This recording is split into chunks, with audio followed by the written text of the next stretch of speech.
que j'aimerais partager avec vous, c'est un peu quelque chose autour justement du produit et du cycle de vie du produit, et puis d'essayer de dépasser un petit peu des débats manichéens qu'on peut avoir sur il faut cette méthode, non, il faut plutôt cette méthode. C'est plutôt de dire, bah, en fait, il faut les deux, mais juste à des moments différents. Et je vais aussi essayer de vous donner quelques éléments de réponse qui vont aller plus loin que juste la réponse habituelle de ça dépend. Bah oui, ça dépend, mais ça dépend de quoi? Bah, je vais essayer de vous donner quelques facteurs qui peuvent peser sur ce genre de discussion. Euh, N'hésitez pas, surtout en présentiel, à interjecter, à dire que je dis de la merde, à poser des questions parce que je ne suis pas clair, parce que je vais trop vite, parce que je ne vais pas assez vite, à donner aussi des références à vous, des choses qui vous parlent, parce que bah, en fait, je ne suis pas là juste pour vous dire, voilà, j'ai la science infuse, voilà ce qu'il faut faire, allez, faites-le. C'est plutôt pour provoquer un échange, c'est aussi pour que moi, je puisse apprendre un peu plus sur bah, des choses qui nous passionnent. Et en distanciel, j'essaierai de regarder le chat. S'il y a d'autres ici dans la salle qui sont peut-être connectés sur le chat, ça me permettra aussi d'être plus à l'affût là-dessus. Top, merci. D'autres détails sur moi. Un truc qui n'apparaît pas, c'est que je suis anglo-américain. Je vis en France depuis plus de 20 ans, d'où l'accent. Mais voilà. J'ai commencé à faire du dev à 10 ans. C'est mon père qui est ingénieur aussi en informatique. Donc, je suis tombé dedans petit, un peu comme Obélix. Pareil dans l'agilité, mon père est tombé sur le site d'Extreme Programming.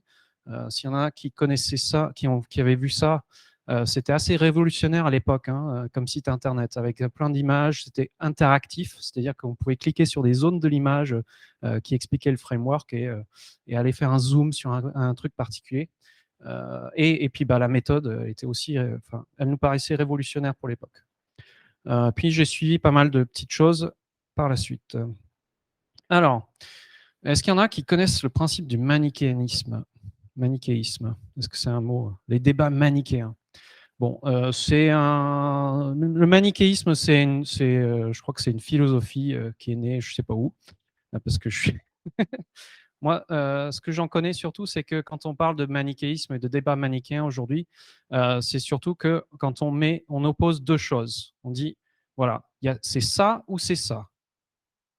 Et donc, généralement, pour dire, bah, en fait, c'est le truc que moi qui me botte, qui est la voie, qui est la réponse. L'autre truc, forcément, c'est faux.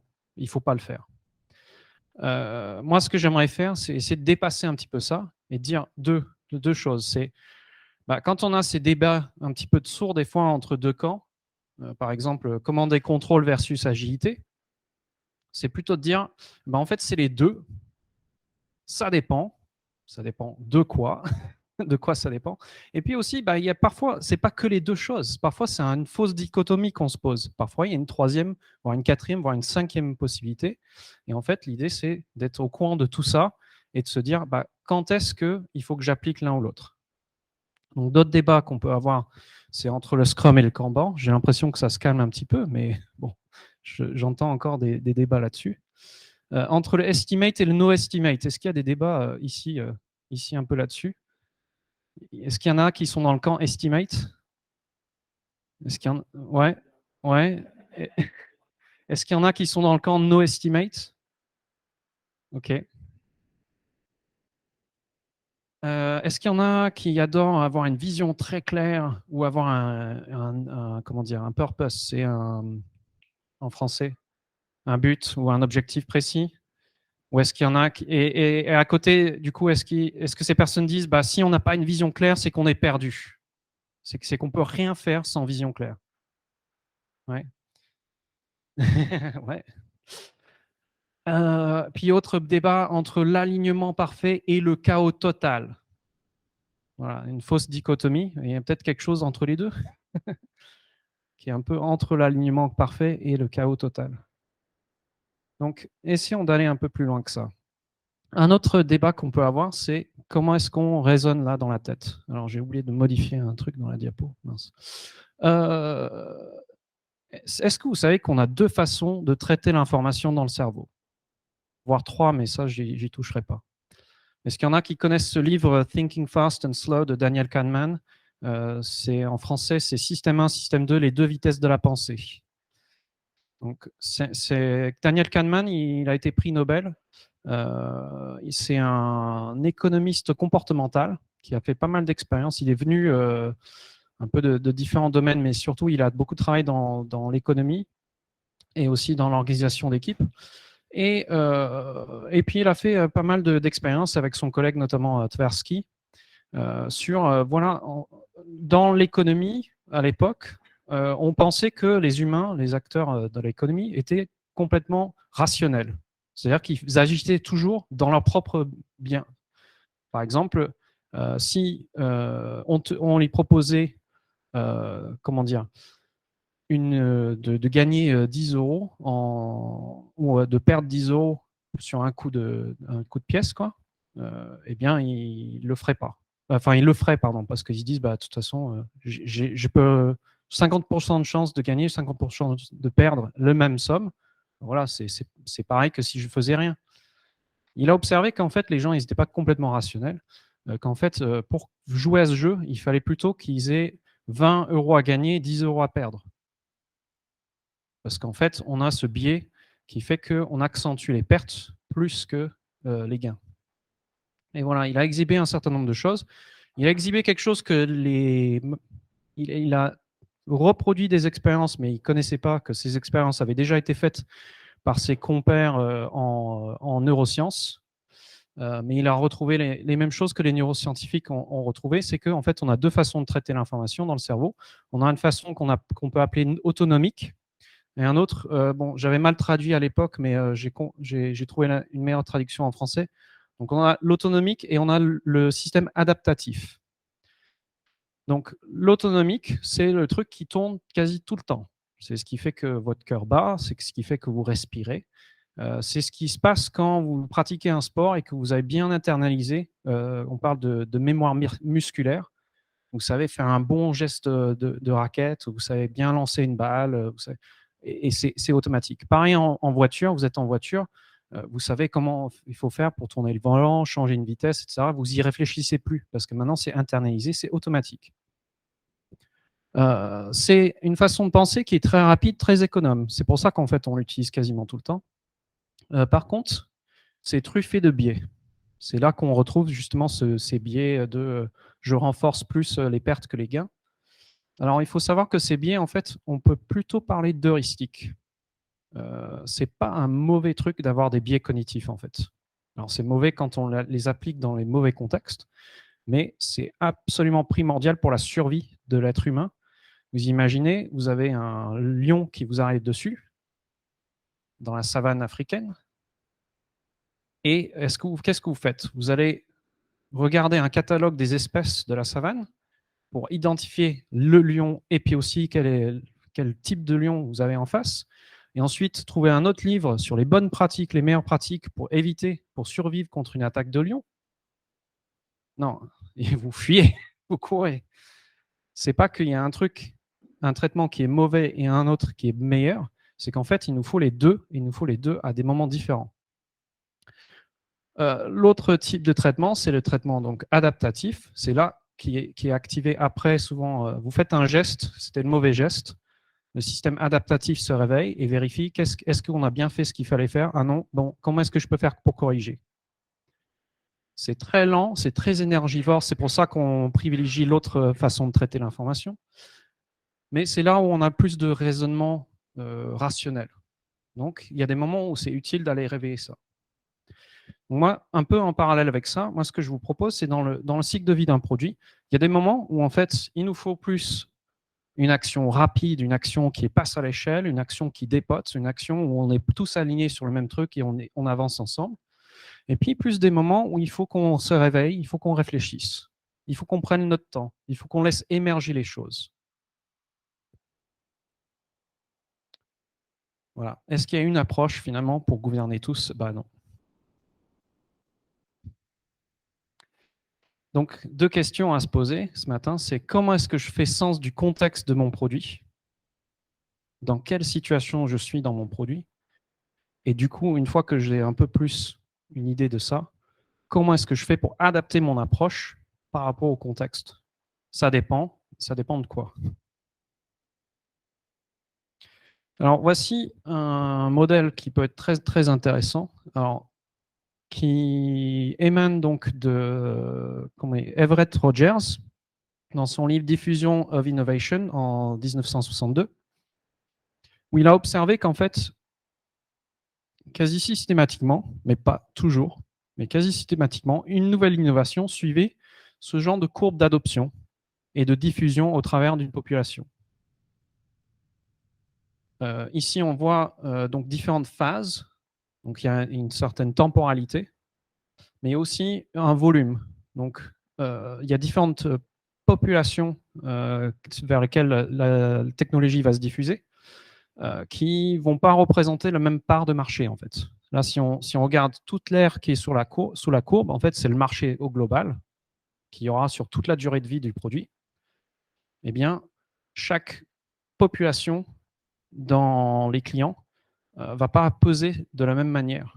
Donc, on va voir beaucoup moins de primo-adoptants et de personnes qui font partie de la garde que de majorité précoce et de majorité tardive.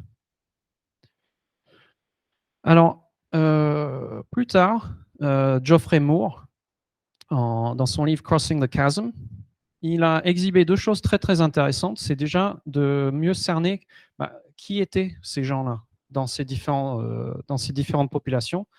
En fait, on observe que voilà, il y a une temporalité, il y a différents moments. Au début, on va plus avoir des clients qui sont primo-adoptants, et plus on avance, plus on aura des personnes qui font plus partie de la majorité tardive et de la garde. Mais il a aussi exhibé quelle était un peu leur mentalité, ces gens-là. Pourquoi ils adoptaient telle innovation. Et il a exhibé qu'il y avait 4 postures généralisées. Alors, ce n'est pas systématique, hein, faut pas mettre les gens dans les cases, hein, mais c'est quand même une tendance générale. C'est que les premières personnes qui adoptent un produit, les primo-adoptants, généralement, ils adoptent le produit pas pour ce que ça fait, mais par le comment, par ce qui est sous le capot. En fait, les primo-adoptants, ils n'achètent pas une voiture pour aller d'un point A à un point B, ils achètent la voiture pour pouvoir démonter le moteur et le remonter. Et aussi, vous réglez vos problèmes. Ils s'en foutent que ça marche, même ils préféreraient que ça ne marche pas, parce qu'en fait, ils sont tellement, ils aiment tellement la technologie que vous avez mise en œuvre, ils ont envie de découvrir ce qu'il y a dedans, de comprendre un peu plus le truc et de régler vos problèmes pour vous. C'est des gens qui sont hyper motivés pour vous aider à financer votre R&D. Deuxième population, la majorité précoce, qui vient quand, si jamais votre produit commence à marcher, la majorité précoce commence à venir et dire « Ok, ça a l'air beau, mais qu'est-ce que ça peut me faire ?» Eux, ils s'en foutent réellement de ce qu'il y a sous le capot. Eux, ils veulent savoir pourquoi. À quoi ça va m'avancer d'avoir ce produit-là entre les mains. Okay, si ça continue encore un peu, si vous arrivez justement à intéresser une majorité précoce, vous avez la majorité tardive qui se pointe, et eux, c'est ni le pourquoi ni le comment, c'est qui d'autre le fait. Ah, il y a ces gros-là, il y a les GAFAM qui le font, bon, nous, on va le faire. On fait tout ce que font les GAFAM. McKinsey le recommande, on va faire ce que dit McKinsey. On s'en fout de comment ça marche et ce que ça peut m'apporter. Et puis la garde, ils ne sont pas motivés du tout. En fait, ils adoptent votre produit par la contrainte. Alors, je donne un exemple pour dire deux choses. C'est que, juste de donner un exemple de la garde, qui peut-être à laquelle on ne pense pas, mais aussi pour montrer qu'il ne faut pas mettre les gens dans des cases, parce qu'il y a des gens qui peuvent faire partie de plein de différentes populations, selon la technologie, selon le moment. Moi, je suis un dev, je suis un mordu de dev.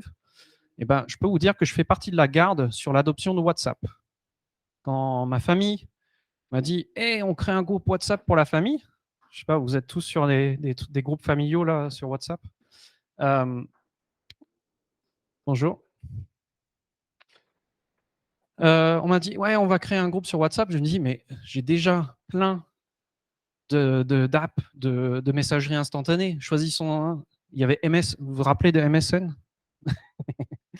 Il y avait IM, il y avait qu'est-ce qu'il y avait d'autre? Il y avait ICQ pour certaines personnes peut-être que. Il y avait Gtalk qui venait de commencer. Il y avait Facebook Messenger aussi. Et donc je dis mais dans un marché qui comporte tout ça, pourquoi on a besoin de WhatsApp quoi? Pourquoi ça marche ce truc-là? Eh ça marche parce que je sais pas. Il y a des gens qui ont été très envoûtés par ce que c'était. Par comment ça fonctionnait à l'intérieur. Puis il y a des gens qui ont été très envoûtés par ce que ça faisait. Et puis moi, derrière, on me disait, j'étais contraint d'y aller. Parce que ma famille, je leur ai créé un groupe sur Gtalk et un groupe sur Facebook. Je leur ai dit, voilà notre groupe de chat familial. Et ils n'ont pas utilisé. Et j'ai fait, je vais aller sur WhatsApp. Donc, comme quoi, on peut être très mordu de technologie et d'innovation. C'est pas parce que je vieillis, hein, j'ai encore des trucs qui sortent là récemment, pour lesquels je suis vachement primo-adoptant. Hein. Mais il y a des trucs dans le même secteur, j'en ai rien à foutre. Donc, il y a différentes populations qui sont motivées par différentes choses. Et puis, Geoffrey Moore, il a identifié qu'il y a un espèce de gouffre entre les deux premières populations, un gouffre dans lequel souvent tombent beaucoup de produits. Pourquoi? Parce qu'en fait, il y a un énorme gouffre entre les motivations des deux premières populations. Entre une population qui est plus intéressée par le comment, qu'est-ce qu'il y a comme rouage interne, qu'est-ce qu'il y a comme spec technique sous le capot, et une autre qui s'en préoccupe pas du tout et qui est plus intéressée par le pourquoi. Et en fait, il y a un moment, en termes de marketing, tout produit, quasiment, doit être capable de faire ce changement pour aller passer des primo-adoptants, pour aller marketer vers la majorité précoce. Et là, c'est très, très difficile parce qu'en fait, c'est un 180 degrés quoi, en termes de marketing. La majorité tardive, vous voyez, entre majorité précoce et majorité tardive, il y a moins un gouffre parce qu'en fait, finalement, la majorité tardive, elle vient à vous. Si votre produit est un succès, les gens, ils entendent parler. Si vous placez les bons logos sur votre site internet, ils nous font confiance. C'est bon, ça va venir, quoi. Et puis la garde, en fait, de toute façon, vous n'allez pas les motiver. Donc, il ne faut pas les marketer vers la garde. Ils vont venir à vous parce qu'ils sont contraints. Donc, vous n'avez même pas besoin d'investir un rond là-dedans. Vous investissez dans ceux-là et puis ils vont faire venir la garde, eux, pour vous.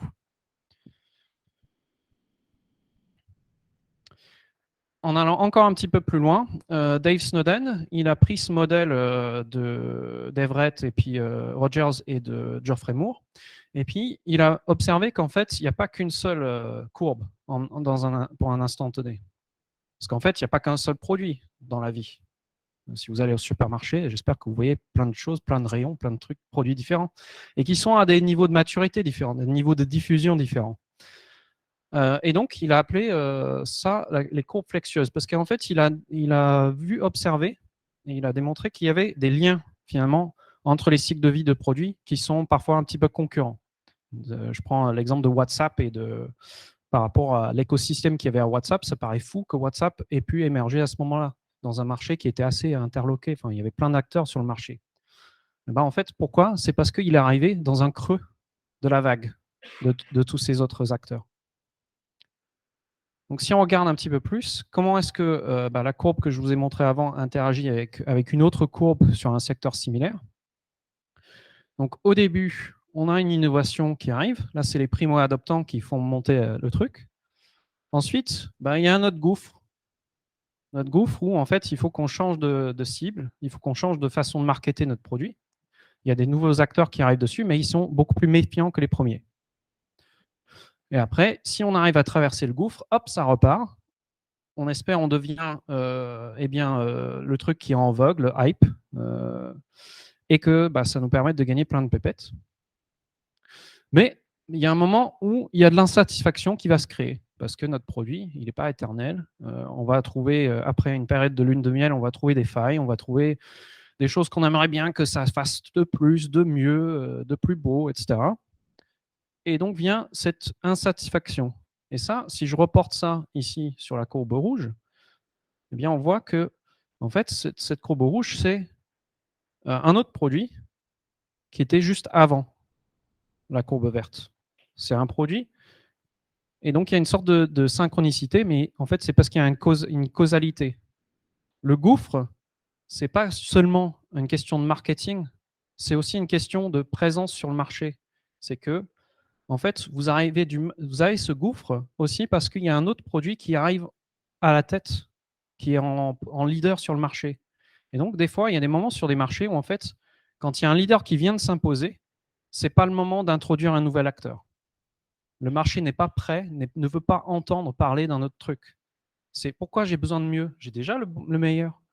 Pourquoi j'ai besoin de Apple? J'ai Microsoft qui me fait des trucs vachement bien. Et il n'y a pas de risque. Personne n'est viré pour avoir acheté Microsoft. Ça, il y a 20 ans. Et puis encore avant ça, avant Microsoft, c'était pourquoi je vais acheter Microsoft? J'ai IBM. Et personne n'est viré pour avoir acheté IBM. Donc il y a cette période où en fait le marché n'est pas propice à entendre parler du nouveau. Il faut attendre que cette période de lune de miel s'estompe, que viennent des frustrations, que la courbe d'adoption commence à baisser, pour ensuite repartir sur quelque chose de nouveau. Et là, si on prend Facebook Messenger, Gtalk, ICQ, IM, MSN, surtout MSN et ICQ et IM, c'est des trucs qui sont partis aux oubliettes. On voit que WhatsApp, en fait, est arrivé à grimper justement au moment où ces autres acteurs ont commencé à donner de la frustration. Donc cette fin de vie, il faut se dire que elle est inévitable. Il y a un moment où votre produit va avoir une fin de vie. Alors, il y a des choses qu'on peut faire. Il y a des produits qui vivent quand même des décennies et voire des centaines d'années. Donc, comment est-ce que ça marche? Eh bien, il y a plusieurs choses. Il y a une première chose, c'est qu'en fait, il faut arriver à sauter. Quand on sent que notre produit est au sommet de son hype, c'est que la fin de vie approche, il faut trouver la prochaine vague. Et ça, c'est très difficile. Qu'est-ce qui va prendre le prochain truc? C'est assez imprévisible. Il faut essayer de scanner le marché pour voir quels sont les différents chevaux qui sont dans la course, et puis ensuite miser sur tous ces chevaux-là et voir qu'est-ce qui va s'en sortir. Deux choses, c'est si notre produit prend fin, si on a raté la prochaine vague, on a encore un choix, c'est soit on devient quand même durable. IBM, on en parle encore un petit peu quand même. Ils font encore des ventes. Par rapport à d'autres qui en fait sont écrasés, sont partis aux oubliettes. Donc il y a encore des choses à faire. Si on arrive en fin de vie et qu'on n'a pas pu choper la prochaine vague. Une petite question. Oui. Est-ce qu'on peut faire un parallèle avec un truc peut-être tech, les frameworks JS par exemple? Oui. Je sais pas, moi quand j'ai fait du JS, il y avait du Backbone JS, Marionette. Tu le mets où là? On le met en 5 ou peut-être en 6? Alors, j'arrive pas à suivre la communauté JS, j'arrive plus. Parce que, à mon avis, ce qui est très intéressant justement avec la communauté JS, on parle de JS fatigue. Je sais pas si il y en a qui souffrent de JS fatigue. En fait, pour moi, c'est parce qu'en fait, le monde JS n'arrête pas d'introduire des nouvelles choses, alors que ce qui est en prédateur principal, le super prédateur, il est encore là. On essaie d'introduire de la nouveauté alors que le marché n'est pas prêt. Et pourquoi le marché arrive quand même à gober ça? À mon avis, parce qu'il y a beaucoup de primo-adoptants dans la communauté JS. Il y a beaucoup de gens qui sont finalement mordus de ce que ça fait à l'intérieur. Ça brille, c'est beau, allez, on va l'appliquer, on va passer au nouveau truc. Et on n'a pas beaucoup de majorité précoce, majorité tardive, et on a plein de projets JS qui tombent dans le gouffre, à mon avis. Mais je ne saurais pas aujourd'hui placer ces trucs-là. Par contre, je peux vous donner quelques heuristiques pour savoir justement où vous en êtes. La première heuristique, c'est par rapport... William, pardon. Oui. Sur le slide d'après, est-ce que il n'y a pas d'axe temporel, mais est-ce que tu as des ordres de grandeur, un peu de la durée des cycles, alors des tranches de durée de cycle en fonction peut-être de certaines typologies de produits? Oui, alors c'est assez variable. Effectivement, il y a une sorte d'axe de temps, mais je la mets pas parce qu'en fait, on ne peut pas dire pour tel produit combien de temps va durer telle chose. Par exemple, la fin de vie, ça peut durer des dizaines d'années. On voit la fin de vie du matériel IBM, ça dure depuis 40 ans. Ils ont été largement dépassés par Microsoft et puis maintenant par le cloud. Ils n'arrivent pas à aller dessus. Pourtant, IBM fait encore des ventes. Alors, il y a des gens qui sortent d'IBM progressivement. Il y a bizarrement des gens qui rentrent chez IBM, qui essaient de faire des nouveaux projets avec eux. Tant mieux pour IBM, mais bon, voilà, ils sont sur une fin de vie et ça va durer très très longtemps, à mon avis. Alors, ils ont encore peut-être 20 à 30 années encore devant eux sur ce marché-là. Alors, ils ont fait une petite transition sur le service pour complémenter, parce que leur vente de matériel, ça n'aurait pas suffi. Donc, ils vendent du service aussi. C'est ce qui fait leur longévité. Mais voilà, le début et la fin, on ne sait pas. ça peut être très très rapide, comme ça peut être très très long. Si je prends l'exemple de Docker, ils ont commencé la première ligne de code, je crois que c'est début des années 2010, quoi. On commence à en entendre parler autour de 2013, donc quelques années, et puis tout d'un coup, hop, montée en flèche. Et fin de vie, eh ben, on peut dire qu'ils sont entrés dans la fin de vie là. Combien de temps ça va durer? On ne sait pas. On ne sait pas encore parce qu'il y en a qui veulent quand même ils veulent pas passer à d'autres moteurs de conteneurs. Mais on voit très bien qu'ils ont raté la prochaine vague avec Kubernetes. Eux, ils avaient leur offre, enfin sur l'orchestration de conteneurs, ils avaient leur offre Docker Swarm, qui moi paraissait super bien. Moi, j'étais très primo-adoptant de Docker Swarm. Et Kubernetes, je disais, attention, n'y allez pas trop vite parce que c'est une grosse marche pour vous. Non, le marché a voulu prendre Kubernetes. Et donc Docker Swarm, hop, lui, il est aux oubliettes. Hein. Il est clairement aux oubliettes. Et là, on est sur un espace de temps de 10 ans, même pas. Donc, alors l'ordre de grandeur ici au milieu, ça dépend encore un petit peu, mais généralement c'est plus court. C'est plus court, ça va être peut-être une dizaine d'années, quoi. Parce qu'en fait, c'est le temps entre le moment où tout le monde adore un produit, c'est sur les lèvres de tout le monde, jusqu'à les gens commencent à être frustrés par un produit. Alors IBM, ça a pris, je sais pas, ça a peut-être pris 20 ans quand ils ont commencé, enfin ils ont été leaders sur le marché, ouais, de 50 à 70 à peu près, peut-être même 80, on peut arguer. Donc ça a été un peu long là-dessus. Aujourd'hui, je pense qu'on est sur des cycles beaucoup plus courts, surtout sur le domaine de la technologie. Si on est sur des marchés plus avec du matériel, d'autres types de marchés, on n'est pas pareil. Je pense que par exemple, tout ce qui est bio, tout le marché du bio, on n'est pas sur le même type de cycle, de temporalité, quoi. Mais moi, je pense surtout, pour donner une idée, je pense surtout que le début et la fin, c'est des temps où ça peut être très court comme ça peut être très, très extensible. Et surtout au début, c'est un temps où vous pouvez peut-être parfois plus maîtriser justement le temps que vous voulez donner. Donc un exemple, je vais parler un peu plus après de l'innovation, de la phase d'innovation, mais pour vous donner une idée, sur la partie innovation, il y en a qui font ça. Vous pouvez être en train d'incuber une idée alors que vous êtes salarié d'une entreprise. Vous dites, allez, je vais me créer une start-up à un moment, mais vous dites, bah oui, mais j'ai de l'argent qui rentre sur le compte tous les mois, c'est cool pour payer le loyer ou pour payer le prêt immobilier. Et vous dites, bah, je ne vais pas me lancer tant que je n'ai pas le market fit, quoi. Donc voilà, je fais mes entretiens avec des utilisateurs prospectifs, je fais des petits prototypes à droite à gauche, mais tant que je suis encore salarié d'une entreprise, et ça peut durer une dizaine d'années. En attendant, le market fit, mais aussi que le marché soit prêt. Parce que peut-être que le marché est en haut de la vague sur le concurrent précédent. Et donc, il faut que vous attendiez que la vague s'estompe pour pouvoir rentrer dans le creux et partir avec votre innovation. Donc ça, cette phase-là, en fait, elle peut durer autant de temps que vous voulez, finalement. Vous êtes maître de ça. Oui. J'ai une question. Comment on sait que le marché est prêt si on n'a pas commencé à vendre? C'est des discussions. Alors, deux choses. De toute façon, si vous faites du prototypage, c'est que vous mettez quelque chose entre les mains d'utilisateurs. Donc, quelque part, ce n'est pas que vous avez une offre qui est bien sur étagère, mais vous êtes déjà en train de vendre. Hein, prototyper dans son grenier, voilà, c'est pas prototyper, quoi. Vous ne saurez pas que le truc va marcher. Vous ne saurez pas effectivement que la vague peut partir. Si vous ne mettez pas un produit entre les mains de quelqu'un, vous ne savez pas. Si vous posez la question, hey, t'aimerais bien un truc comme ça? Ouais. Tu paierais 5 € pour ça?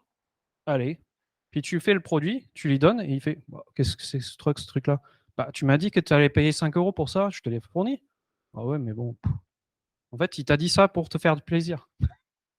Si tu lui donnes pas le truc entre les mains et qu'il paye vraiment 5 €, t'en sais rien. Donc en fait, c'est même inutile de poser cette question théorique. Il faut avoir des trucs pratiques sur le terrain. Deuxième façon de voir, c'est justement de voir le creux de la vague du concurrent. de celui que tu veux supplanter. Donc, par exemple, les MSN, les ICQ et IM, quoi, tu commences à sentir qu'il y a de la frustration. Il y a des gens qui partent de cette plateforme pour telle raison. Et là, tu peux te dire, OK, il y a la vague qui descend, donc il y a la possibilité, il y a la place qui se crée pour autre chose. Après, est-ce que ça va être moi ou ça va être quelqu'un d'autre? Bah, ça, on verra. Mais au moins, tu te dis, si tu vois que personne n'est insatisfait, que le leader vient d'arriver sur le marché, c'est même pas la peine. Votre truc, il peut être le truc le plus beau du monde, le mieux pricé du monde, ça va pas marcher. Donc voilà deux petites heuristiques, j'espère que ça répond à la question. Oui.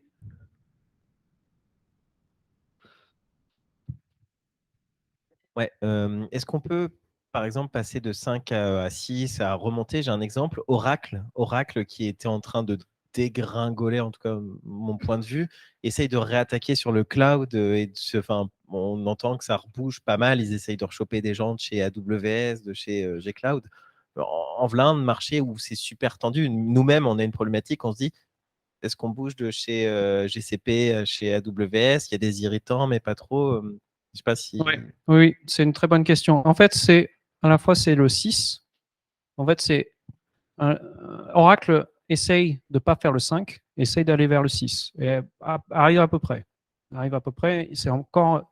Le jury n'est pas encore sorti, n'a pas encore donné son verdict, encore, je pense. Et l'autre composante, c'est qu'en fait, c'est ce sur quoi je vais embrayer un peu après, c'est aussi qu'en fait, il ne faut pas voir son produit comme étant une seule vague.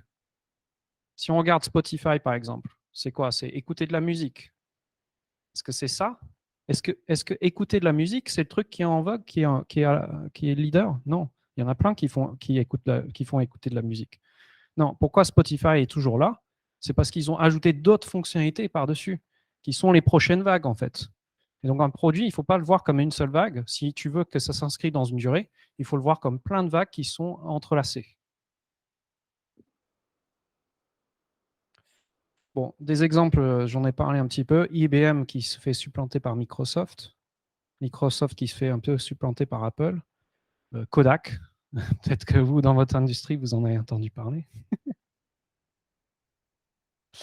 Alors, maintenant, ce que je voudrais faire, c'est se dire, OK, on a quelques éléments pour faire sens du contexte de notre produit.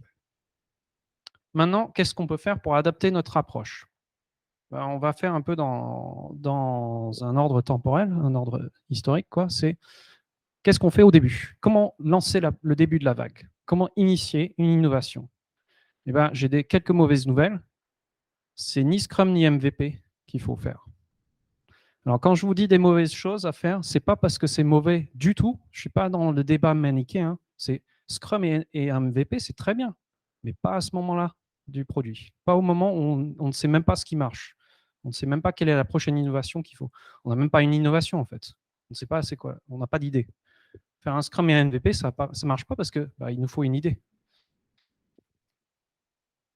Faire du Lean Startup aussi. Alors déjà, le Lean Startup, malheureusement, c'est mauvais au sens scientifique et statistique du terme, parce que Lean Startup, c'est des conclusions basées sur des enquêtes sur des entreprises qui ont marché, qui ont réussi. Ils ne sont pas allés interroger les entreprises qui ont échoué. Il y en a d'autres qui ont regardé les entreprises qui ont échoué et qui ont réussi.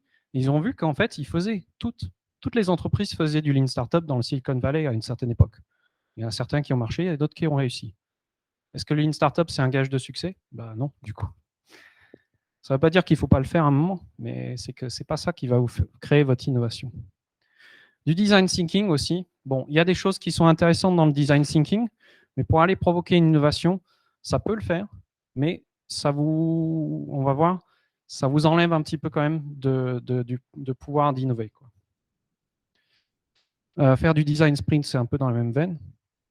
Je ne sais pas si vous entendez parler un petit peu de vision driven, le radical product management, etc. Et puis, il faut avoir une vision. Il y a le Start with Why aussi. D'ailleurs, je laisse ça dans la liste. Le Start with Why, c'est un peu dans la même veine avec Simon Sinek. Pareil, c'est archi nul pour créer une innovation. C'est pas que c'est nul en soi, c'est que c'est pas bon dans ce contexte. Généralement, il y a différentes faiblesses de ces choses-là à ce stade-là, mais généralement, il y a une faiblesse principale, c'est celle-ci. Rien n'est plus dangereux qu'une idée quand on n'en a qu'une. Est-ce qu'il y en a qui connaissent un peu le contexte de cette citation? Ok, il disait ça d'Hitler. C'est l'idée d'Hitler qui était le problème. Donc, vous imaginez un peu la comparaison. Au moment où vous essayez de voir quelle est l'innovation, on est dans une incertitude complète. On ne sait pas s'il y a le market fit. On ne sait pas dans quel creux de la vague on peut s'inscrire. Donc, mettre tous ses œufs dans le même panier, c'est fou à ce moment-là. Ce qu'il vaut mieux faire, c'est justement de diversifier son portefeuille à ce moment-là, générer plein d'idées et laisser le marché décider ce qui vit ou ce qui ne vit pas.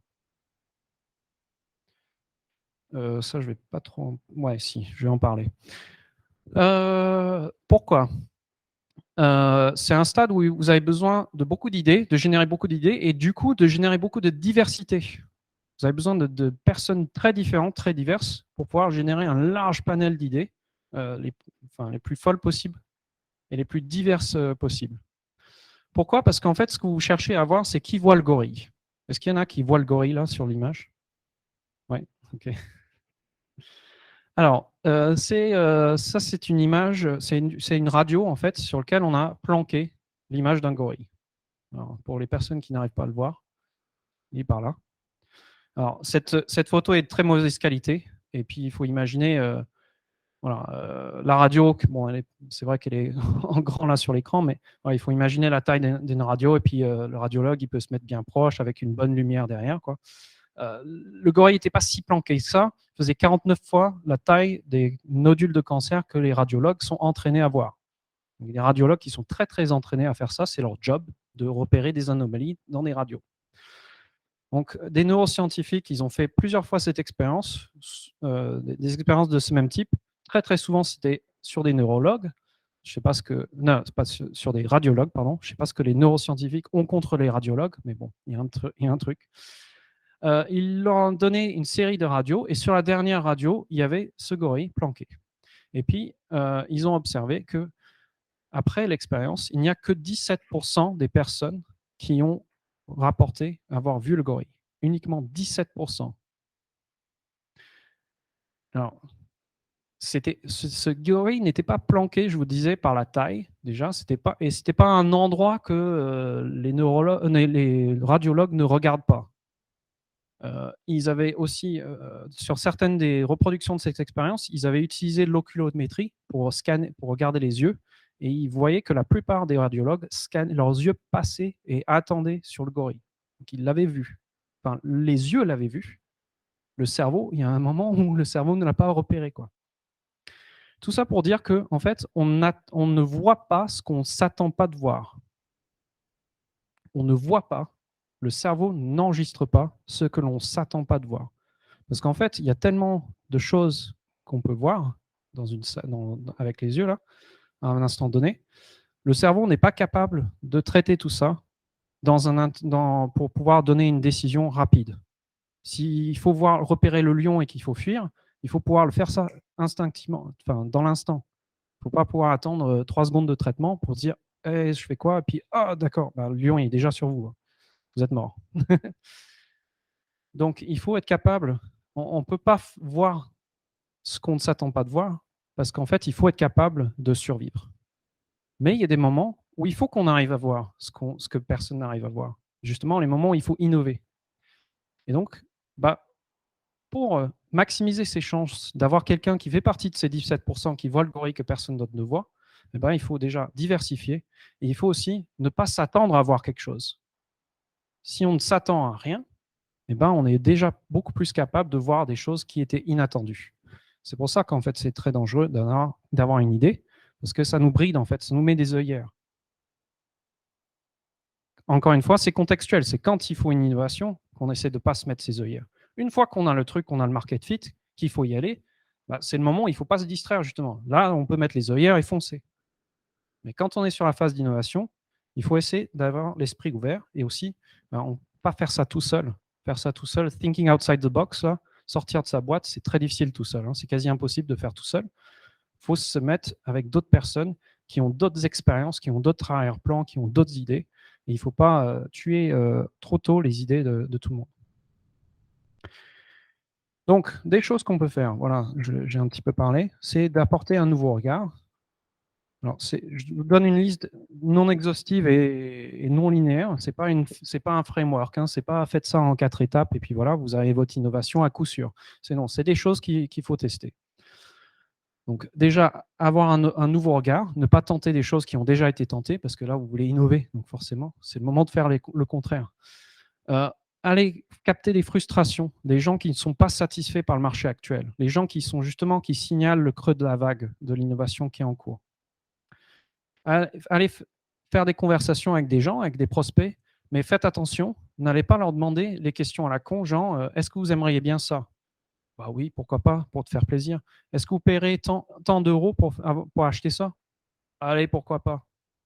Et après, vous le montez, vous le proposez à ce tarif-là, et ils vous font les yeux ronds, et c'est pas bon.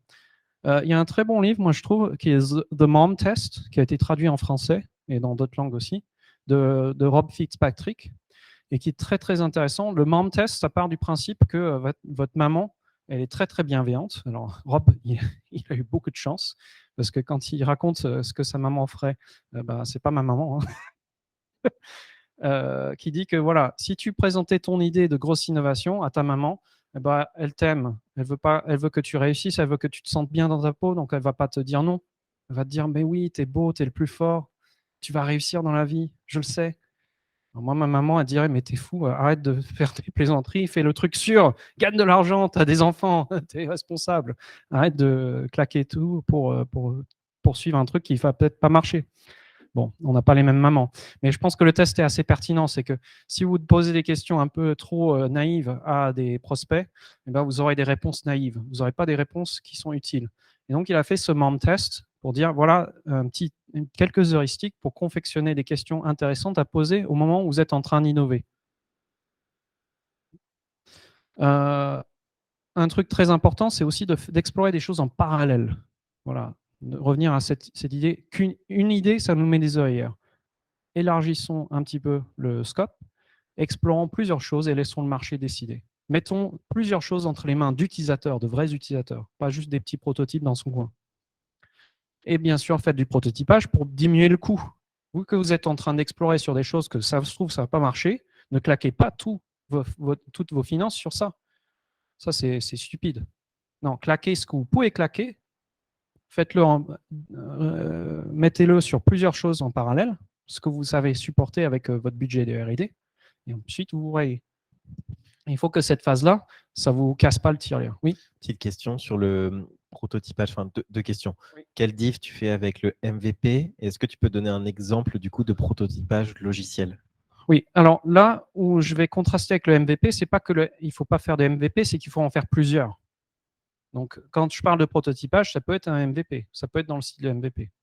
Et il y avait la deuxième?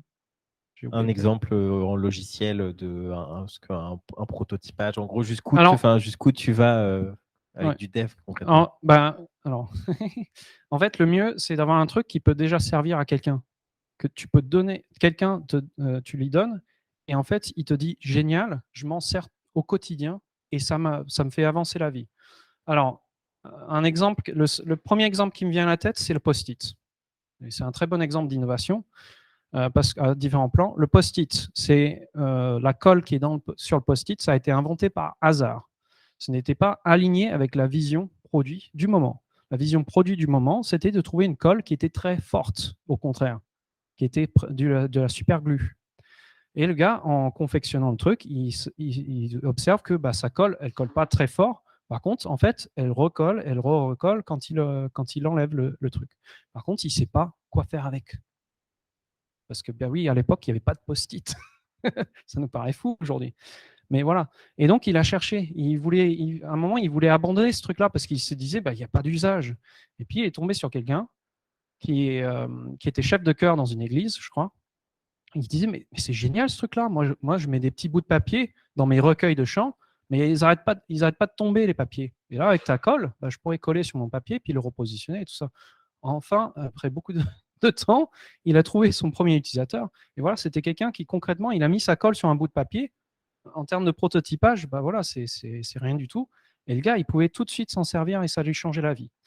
Alors, Je pense que la question aussi, elle est orientée sur jusqu'où on va sur la partie technique, par exemple, est-ce qu'on fait du maquettage, est-ce qu'on fait ça que sur du papier? Moi, je pense que c'est mieux quand même d'avoir un produit qui est tangible de l'utilisateur. Alors peut-être le design visuel, il n'est pas fini, parce qu'un prix nommé adoptant, il s'en fout un peu du design visuel à ce moment-là. Il veut que ça fasse quelque chose pour lui. Là où je pense que le prototypage, je sais pas si, enfin, il y a un truc à explorer sur le marché aujourd'hui, c'est le low-code et le no-code. Est-ce que c'est des choses que vous expérimentez ici ou que vous regardez un petit peu? Vous veillez un peu? Ok. Moi, je pense que le low-code et le no-code, c'est là. C'est pas pour remplacer des devs. C'est pas l'avenir de. Non. C'est pour faire du prototypage rapide avec des devs qui commencent à prendre en main ce genre d'outils. Et c'est des choses qui sont a priori jetables. C'est-à-dire que ça va générer très, très bas coût, très rapidement, ça génère un truc qui fonctionne, qui donne de la valeur au client, qui du coup confirme le market fit.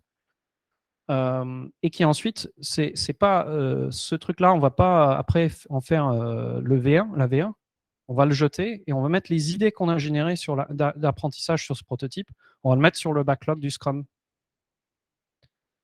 J'espère que je réponds à... Il y avait d'autres considérations que tu voulais creuser. Justement, je voulais parler du no-code, slash low-code pour l'avoir expérimenté sur un projet, d'assaut. On se rend compte que ouais, ça peut être très puissant. Quand tu disais, en gros, il faut mettre quelque chose dans les mains de l'utilisateur vite et puis prendre des feedbacks. Ouais, en fait, j'ai l'impression que c'est un peu presque un no-brainer maintenant qu'il faut partir là-dessus pour plutôt que coder, quoi qu'il arrive. En plus, on va avoir les tendances à vouloir bien faire, à vouloir faire joli, etc. au niveau du code, alors que si on met à la poubelle au bout de 3 semaines, ça sert à rien. Oui, et le gage, c'est le mettre à la poubelle. c'est de prototyper, mettre entre les mains de l'utilisateur. Et c'est là où ça se départage du cycle en V. Hein. Il y en a qui quand je leur fais le talk, là, ils me disent « Mais tu es en train de vendre de cycle en V ?» Je dis « Bah non. » Parce qu'à chaque étape, on a mis quelque chose de valorisant entre les mains de l'utilisateur. On n'est juste pas parvenu de la même manière. Au début, on a fait du fast and dirty, quoi.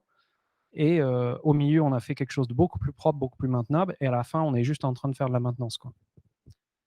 Une dernière idée ici, c'est de faire de l'exaptation. Alors, c'est un mot peut-être que vous ne connaissez pas, mais vous le faites déjà. Est-ce que ça vous est déjà arrivé cette situation, première belle journée de printemps, vous vous dites, allez, on va aller avenue de Breteuil, là, sur la pelouse, on va se faire l'apéro.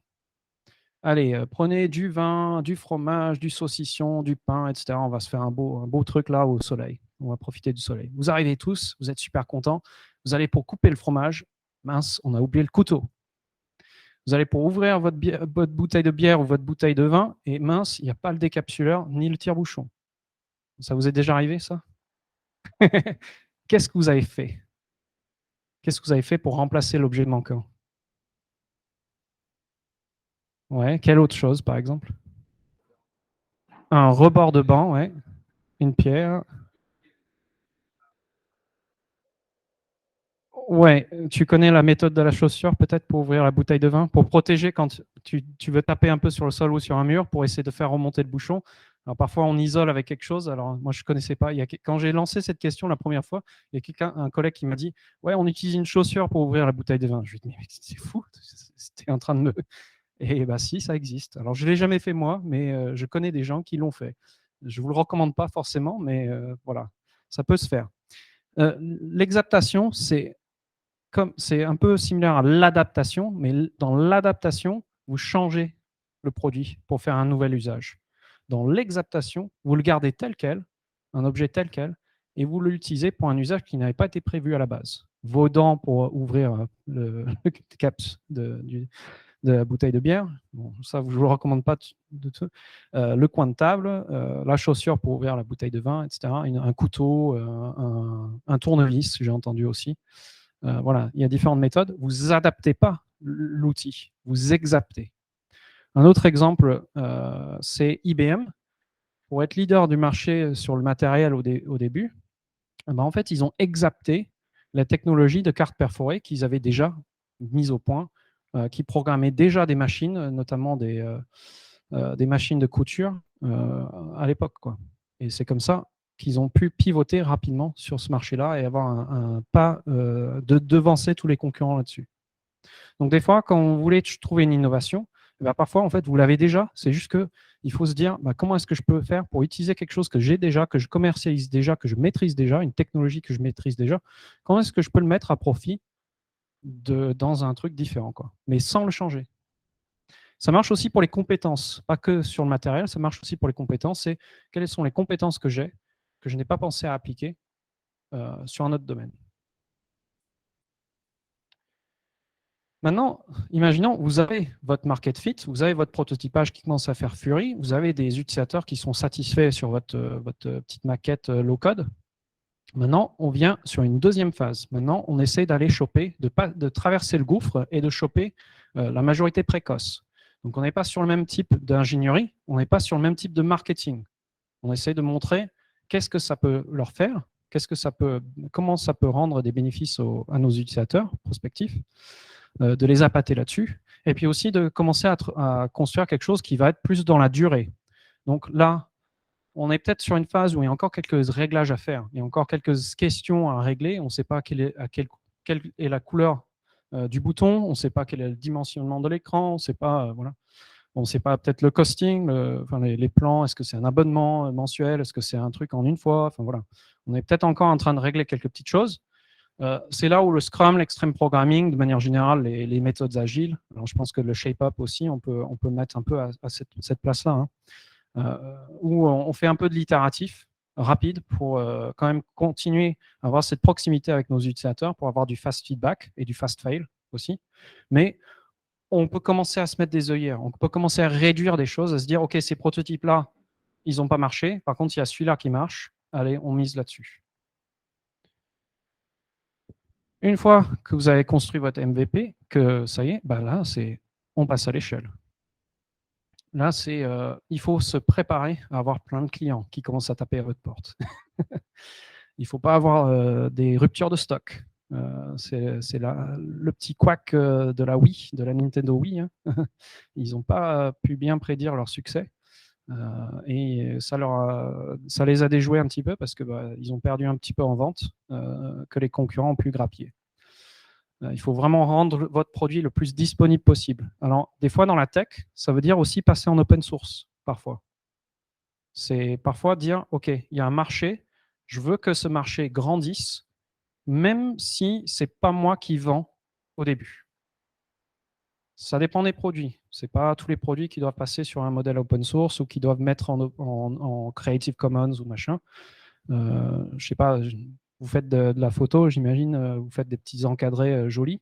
En mettre en gratuité, en mettre des petits trucs que tout le monde peut partager, ou alors mettre en open source, avoir une plateforme où les clients peuvent contribuer des maquettes de jolis encadrés, et puis peut-être il y a un petit concours où les utilisateurs sélectionnent les 10 meilleurs, et ça, ce sera en gratuit pour tout le monde. Voilà, ça crée la communauté sans que vous ayez besoin de vendre. Ça permet de monter plus à l'échelle, de garder la captivité du marché, même si vous êtes en retard par rapport à la disponibilité de votre produit. Donc, c'est hyper important de passer à l'échelle, même si ce n'est pas vous qui vendez au début. Parce que si vous ne vendez pas, mais que le marché est là, après, vous pourrez commencer à grappiller dedans. Et puis, c'est aussi le moment de mettre en avant les retours d'expérience des gens, parce qu'en fait, c'est là où la majorité tardive va commencer à arriver. Et eux, ils ne s'intéressent ni au pourquoi, ni au comment. Ils s'intéressent à qui d'autre le fait.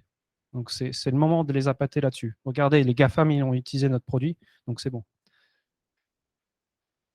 Et une fois que votre produit tourne, vous êtes passé à l'échelle, c'est là que c'est intéressant de serrer les boulons, de diminuer les coûts, d'avoir plus de marge et d'avoir plus de stabilité. Et c'est là où le Lean et le Kanban, et aussi un petit peu le Six Sigma, on verra, c'est là où c'est très pertinent. Vous savez déjà ce qui marche, vous avez déjà un truc qui tourne, maintenant, vous voulez que ça soit encore plus mieux, qu'il y ait encore plus de patates et encore plus optimisé sur la rentabilité, quoi. Puis, inévitablement, il y aura la fin de vie. Alors, cette fin de vie, elle peut prendre des décennies selon le produit. Elle peut être très rapide comme elle peut être très longue. C'est là où le Six Sigma et le cycle en V règnent. Le waterfall, ce n'est pas un gros mot. C'est juste que c'est le moment, ça vient à la fin du produit, pas au début. C'est le moment aussi de surveiller les signaux faibles. Même un petit peu avant, il faut commencer déjà à surveiller les signaux faibles pour pouvoir initier l'innovation suivante ou surfer sur la vague de quelqu'un d'autre qui est en train d'innover. Et c'est peut-être les doubler sur leur propre innovation. Parce que si vous arrivez à voir leur innovation et à accepter une compétence déjà existante, vous pourrez les prendre les devants, en fait. Donc j'espère que vous voyez un peu différentes phases, différentes approches. Et tout ça, ça c'est sur une première vague de votre produit, mais c'est aussi sur des vagues successives. Si vous voulez dépasser la fin de vie inévitable de votre première vague, il faut initier des nouvelles vagues dans le même produit. Une petite remarque.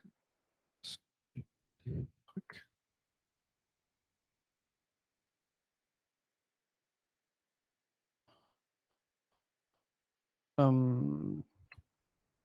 y est, j'ai perdu la remarque. C'est pas grave.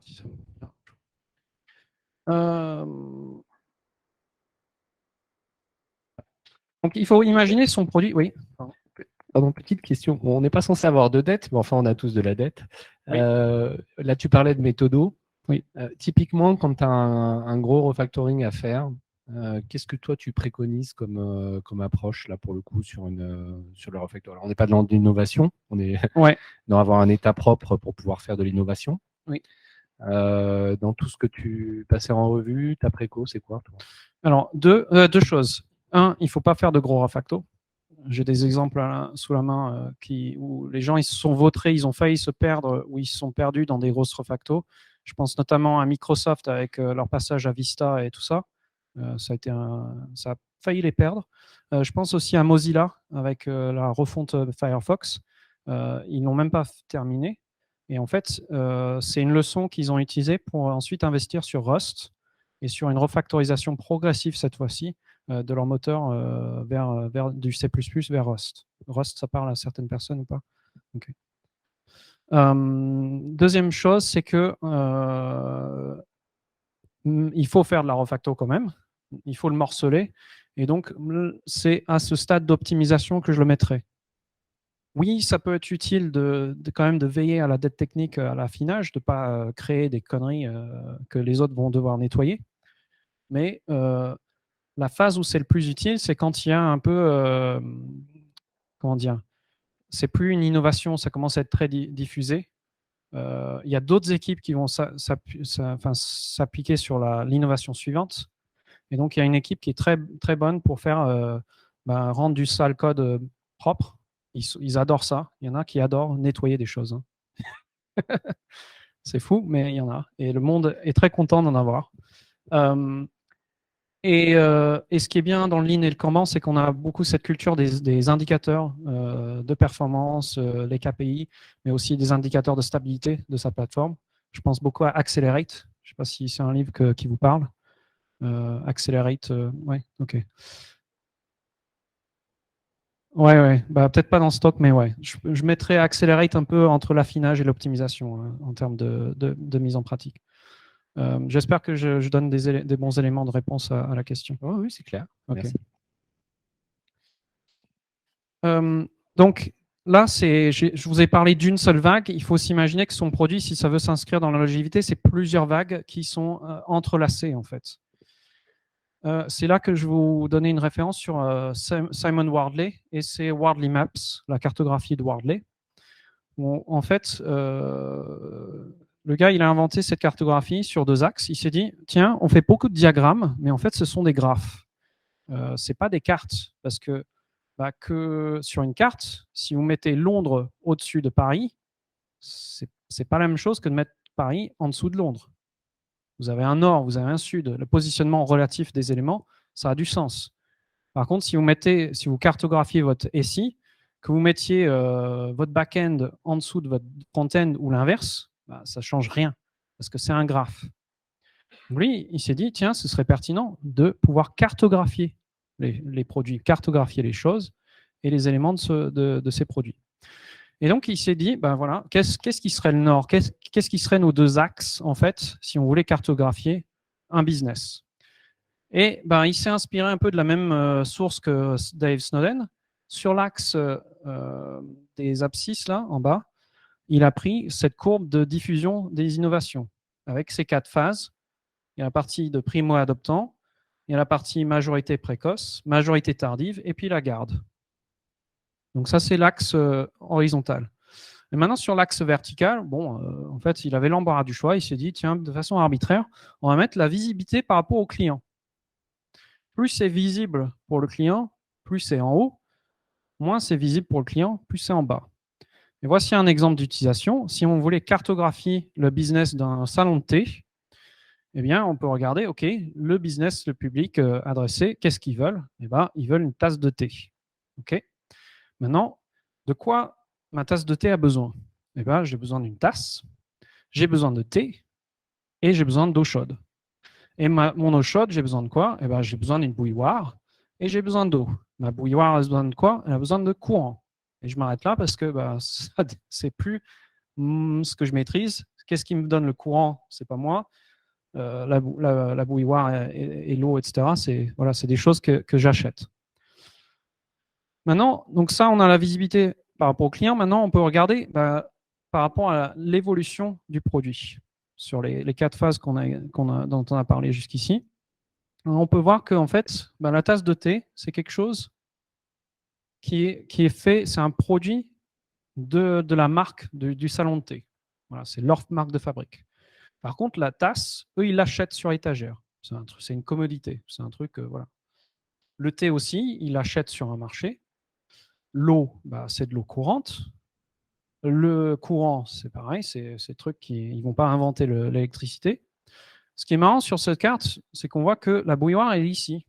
En fait, c'est une innovation de la boîte. C'est un truc qu'ils font sur mesure. Et là, quand on regarde ce genre de carte, ça nous permet de voir un peu quelles sont les différentes vagues de mon produit, à quel moment les différents composants de mon produit, à quelle partie de la vague ils sont. Et du coup, qu'est-ce que je peux en faire? Parce que l'idée de ce genre de cartographie, c'est pas que ça soit statique, c'est que ça bouge avec le temps. Parce que forcément, il y a un moment où les choses vont arriver en fin de vie, devraient arriver en fin de vie. Il faut que les choses évoluent. Et là, on peut se poser la question, mais vous avez une tasse sur étagère, le thé, l'eau, le courant. Vous avez les bouilloires. Pourquoi vos bouilloires sont fabriquées sur mesure?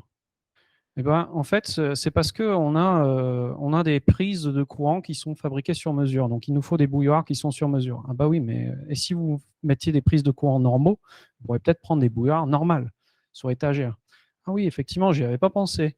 Et en plus, ce truc-là, où vous faites pas beaucoup de marge parce que vous fabriquez vous-même, vous avez beaucoup d'efforts, vous avez des compétences qui sont très différentes du reste de la boîte. Est-ce que vous pouvez pas gagner un petit peu en rentabilité en essayant de pousser ça vers d'autres phases, en achetant peut-être une bouilloire sur étagère? Voilà le genre de questions qu'on peut se poser avec ce genre de cartographie. Puis ça permet aussi de visualiser son produit comme étant une composition de plusieurs vagues. Ce qui nous permet de travailler un peu sur la résilience du produit. Parce que si on veut que notre produit s'inscrive dans la longévité, il faut travailler sur sa résilience. À la fois la résilience du produit lui-même, mais aussi la résilience de l'entreprise. C'est là où l'alignement, quand j'entends beaucoup parler de « il faut qu'on s'aligne, il faut qu'on se mette sur une vision, il faut que tout le monde soit aligné avec cette vision-là », je leur dis « attention, si vraiment… » Alors, heureusement, on ne peut pas aligner une entreprise entière sur un seul truc. Si ça dépasse une quinzaine de personnes, ce n'est pas possible. Heureusement, parce que si c'était possible, en fait, des entreprises qui sont parfaitement alignées sur une seule vision, c'est des entreprises qui sont vouées à l'échec, qui sont vouées un moment à la fin de vie et à ne pas pouvoir reprendre la vague suivante. Pour pouvoir avoir la vague suivante, il faut avoir un peu de diversité quand même dans le système. Il faut avoir des gens qui soient capables de voir le gorille, que d'autres ne vont pas voir. Il n'y a que 17% qui vont voir le gorille, mais ça tombe à 0% si tout le monde est pareil. Si tout le monde regarde dans la même direction et que le gorille est à droite, c'est perdu. Donc, quelques axes pour avoir la résilience. L'idée, ce n'est pas que ce soit la porte ouverte à tout et n'importe quoi non plus. On n'est pas aligné, mais ce n'est pas quand même tout le monde qui tire dans tous les sens possibles et imaginables. C'est là où on va remplacer la notion d'alignement avec la notion de cohérence. Est-ce que notre entreprise est cohérente? Est-ce que notre culture d'entreprise, les cultures multiples dans notre entreprise sont à peu près cohérentes et compatibles?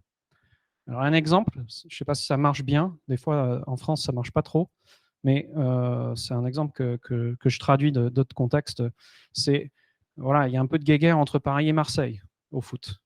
Il y a des pros PSG ici? Non, on s'en fout du foot ici peut-être? Bah, tant mieux. Vous savez un peu, c'est un peu houleux des fois entre PSG et OM. Mais quand il y a la France qui est en quart de finale de Coupe du Monde, on est tous français.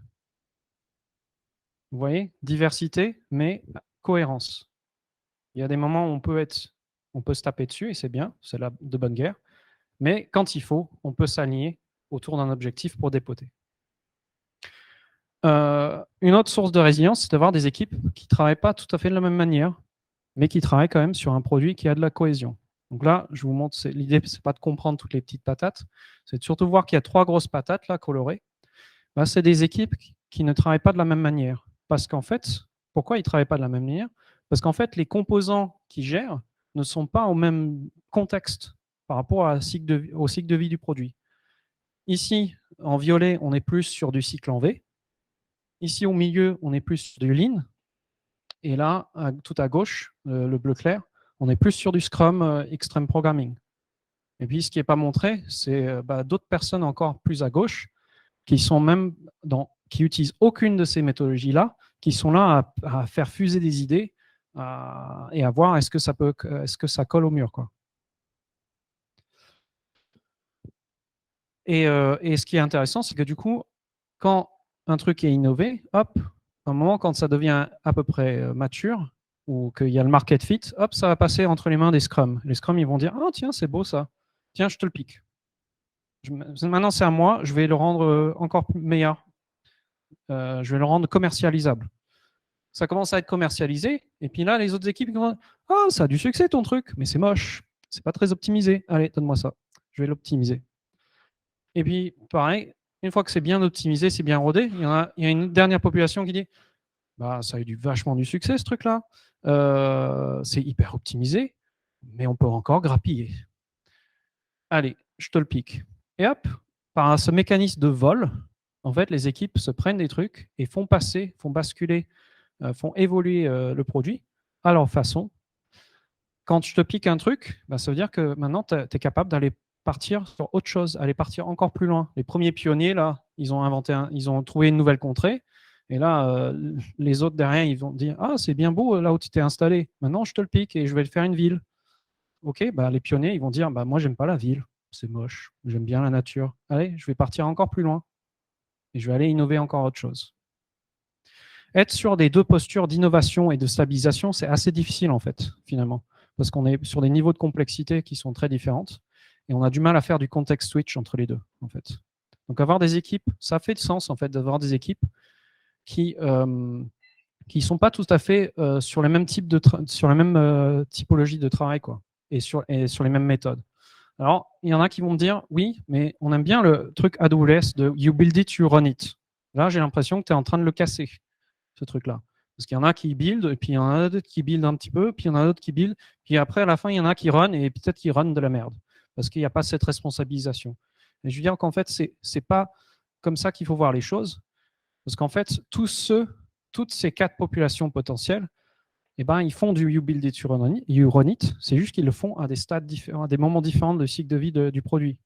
C'est pas parce que je suis là que je suis en train de faire du Scrum que je suis pas en train de runner. En fait, c'est pas build run, c'est build run d'une manière, build run d'une autre manière, build run encore d'une autre manière, qui est adapté au contexte du produit. Et je crois que c'est pour terminer. Voilà, l'idée pour adapter. Donc, j'avais posé ces 2 questions-là. Comment faire sens du contexte de son produit? Comment adapter son approche à ce contexte? 2 idées. C'est de voir son produit comme étant une tapisserie de plein de courbes flexueuses, et puis de voir ses équipes comme étant une belle chorégraphie entre des approches différentes.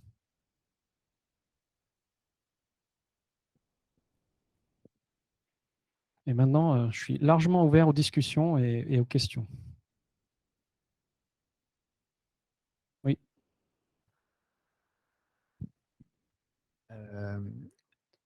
J'aimais bien les cours de tout à l'heure avec les early adopters, etc. La question que je me pose, c'est en fait, une fois enfin, on ne sait jamais dans quel stade on est, on sait toujours dans le stade dans lequel on a été, on sait que a posteriori, parce que les courbes de vente et tout ça, on les a que a posteriori, donc on a beaucoup de mal à savoir est-ce que j'ai atteint mon maximum de vente, est-ce que maintenant je suis sur la fin de vie de mon produit ou pas. Ça, on le sait que des années plus tard. Non.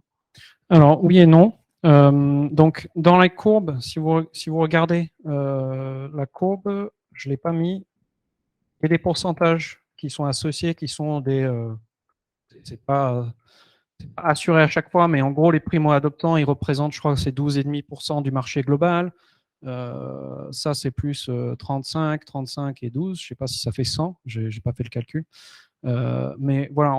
Alors après, pourcent de quoi? On ne sait pas c'est quoi le pic à un moment du marché. On peut avoir une jauge à peu près par rapport au public qu'on adresse, parce que je sais pas, des produits comme l'informatique, c'est du B2B. Enfin, le cloud, par exemple, c'est du B2B principalement. Il y a tant de business qui peuvent acheter du cloud. Voilà, on se dit, si on a fait du succès, on a, je sais pas, peut-être pas 100%, mais on a à peu près 80% de tous les business qu'on peut adresser qui achètent là-dessus. Et puis, on se fait une petite règle de 3 pour savoir où on en est.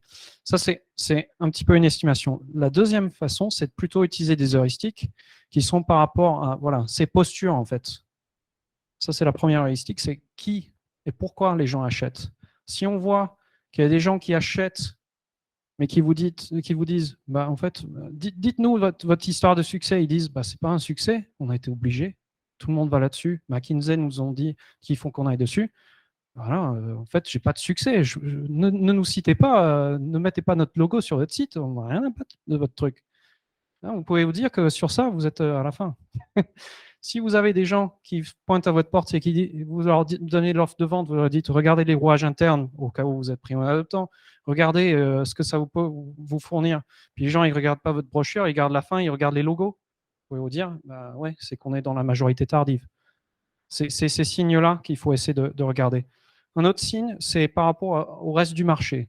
Alors là, je vous ai mis une innovation par rapport à une autre, la suivante, la prochaine vague. Il faut aussi se dire que quand votre truc a du succès, il y en a d'autres qui se mettent dessus et qui commencent à vous rivaliser. Alors, sauf si votre produit est breveté, vous avez une petite protection quand même pendant une certaine période. Mais sinon, si vous n'êtes pas sur un truc breveté, à tout moment, il y a des concurrents qui peuvent commencer à reproduire votre truc. Quand vous commencez à voir qu'il y en a plein, c'est que vous êtes au sommet.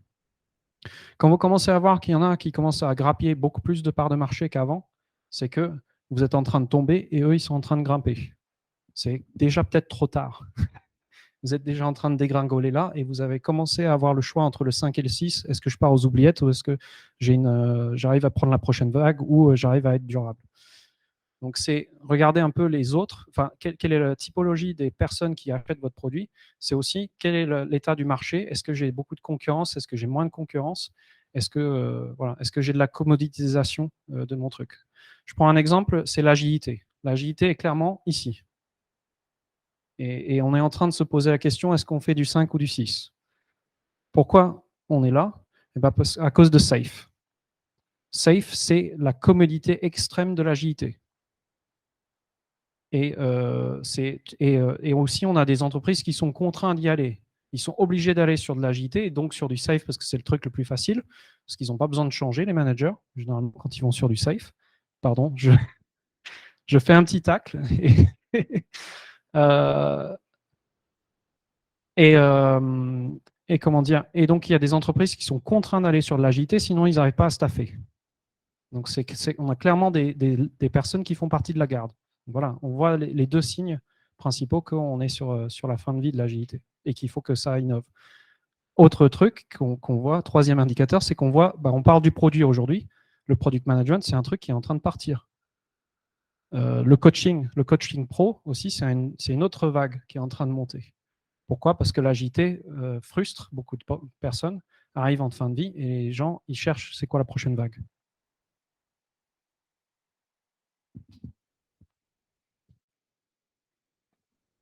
Justement, pendant qu'on est sur ça, nous, c'est un des sujets du moment. Je t'en parlais tout à l'heure au petit-déj.